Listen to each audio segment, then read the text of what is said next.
$1 bills that are worth a ton of money. In this video, I'm going over some bills that you should not ever spend because they're worth way more money than just $1. In this video, I'm going to tell you everything that I know when it comes to $1 bills, what many people don't know, what you need to look out for. This is the only video you'll ever need on $1 bills, so make sure you save it and share it with someone that you care about if you want. But this $1 bill sold for $2,400, and this is why. So there are a few important things we need to go over very quickly. So this bill is from 1977A. As you see at the bottom right hand side, you will see series of. Now, just because the bill has a date on it does not mean that's when the bill was actually produced. For example, this bill could have been produced in 1978, 1979, 1980, etc. It really all comes down to how often the Bureau of Engraving and Printing redoes the printing plates for these bills. So they don't change the year every single year because that would take a lot of time and effort and money to change it every single year. Did you know that? Leave a comment down below letting me know. But also, if you look on the left-hand side of the bill, you'll see what's called a district letter of an E. You will also always see that district letter as the prefix letter of the serial number. As you can see, it is also an E. Lastly, those two should always be the same, and if they're not, it could be really rare and valuable. Also, you'll see a small 5 in 4 places around the bill. That is the district number. Now, it's no coincidence that that number 5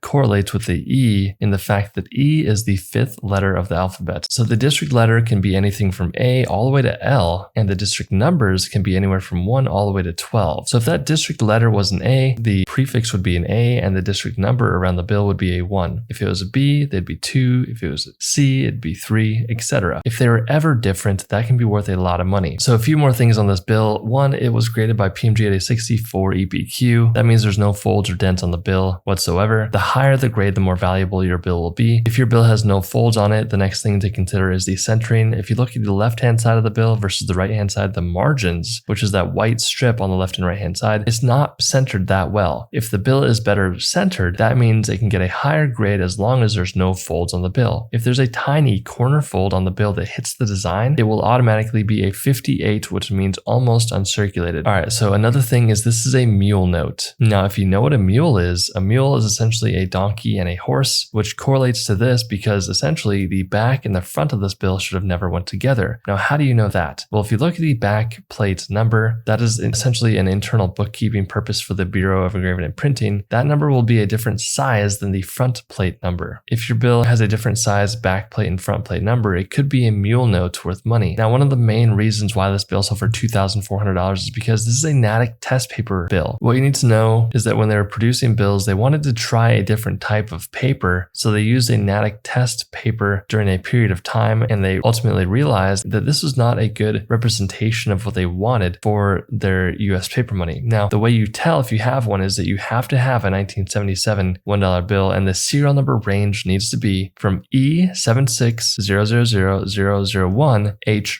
through E806400000H. If you have a bill that's from 1977, it's a $1 bill, and it's in that serial number range, there's a very good chance that you have a Natick test paper note that is worth a lot of money because this one sold for $2,400. I won't spend a lot of time here, but this bill sold for $15,000, guys. Now, the first thing I noticed on this bill is that it has 111 bids on it. Now, that is a huge red flag to me. When I go into the listing, I see that there is a bunch of people bidding on the item that has zero feedback. This is a huge determining factor when it comes to you buying or selling on eBay. You need to be incredibly cautious because there are people out there that will do what's called shill bidding, and they will either do it themselves or they'll have a friend or family member bid on their own item to make it appear that there's a lot of value and people bidding on the item. What you need to know is that you never want to get stuck in one of those situations. But the interesting part about this bill is the fact that it is a solid number 2 serial number. So it's still a very, very rare bill, but not $15,000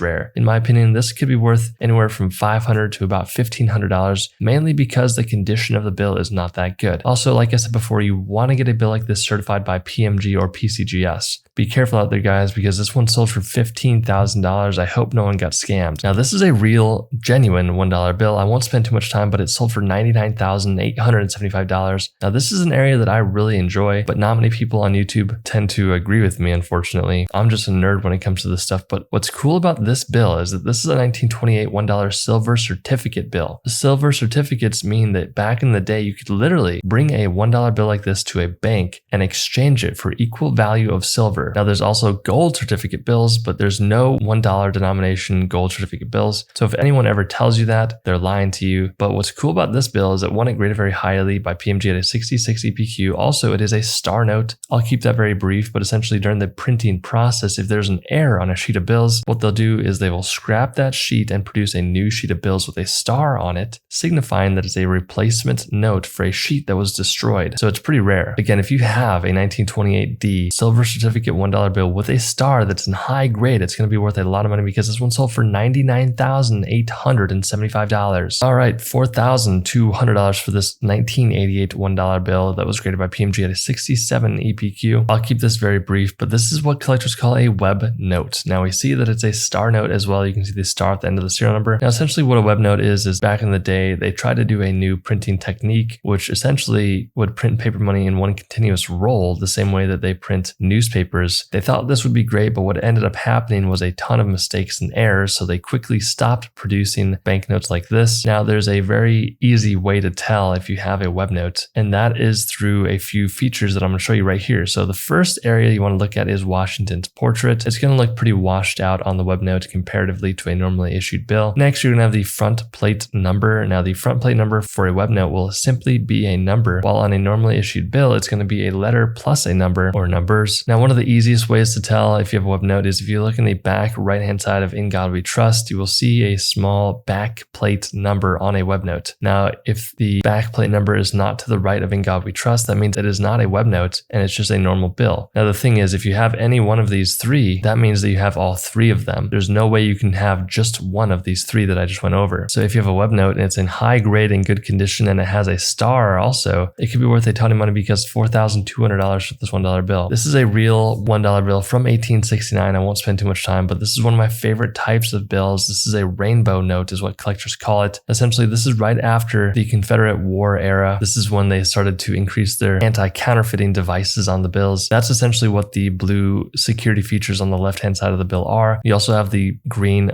ornate design and color at the top of the bill. Then you have a large red spiked seal on the right-hand side. You'll also see a depiction of Christopher Columbus and his crew on the left-hand side of the bill. Just a beautiful, well-designed piece of paper money. If you look also on the back of the bill, you're going to see some very ornate, beautiful designs happening. But guys, if you somehow come across an 1869 bill, whether that's at a garage sale or a basement or an attic or somewhere, you're in for a treat because this one that graded by PMG at a 65 EPQ sold for $31,200. So I'll be brief on this $1 bill from 1988 that sold for $24,000. But if you're paying attention before, you can tell immediately that this is a web note. Now I'll give you a minute here, pause the video, leave a comment below. Tell me if you found this reason why it sold for so much money. I want to know if you found it, or even if you didn't find it, let me know that you did not find it. But here we go. This is the reason why it sold for $24,000, guys. It's the smallest detail. But again, this is a web note, guys. Okay. We also know that this bill graded by PCGS at a 40 PPQ. Now understand that that's a lower grade. That means there's likely 3 folds on the bill and some hard handling. This means that you want to keep your bills really flat and safe and not bent or folded, because if this bill was to have graded higher, it would have sold for a lot more money. So if you haven't noticed already, the suffix placeholder there is mismatched. You can see on the top right, it's an L, and the bottom left is a star. So this is what collectors call a mismatched suffix error, and that's why it sold for $24,000. I'll end on this one. This is a 2009 $1 bill that is a serial number 1 bill. Now, one important thing I want to share here is if you look at the front plate number on the left-hand side, you'll see an A and a number. If you look at the front plate number and letter at the bottom right, you're going to see the A and then a number followed by an FW before that letter A. I'll keep this very brief, but if you're looking at the front plate number, that's essentially an internal bookkeeping number and letter for the Bureau of Engraving and Printing. But if your bill has an FW like that, that means that the bill was produced at Fort Worth, Texas facility. If your bill has no FW anywhere on it like this, that means it was produced at the Washington, D.C. facility. What you need to know is that depending on how many bills were produced for each specific printing facility will dictate how much demand there is based on the quantity of the bills. What you need to know is that this is a serial number 1 bill and it sold for $3,840. If you enjoyed this video, then you'll definitely enjoy the video on the screen. I will see you in the next one.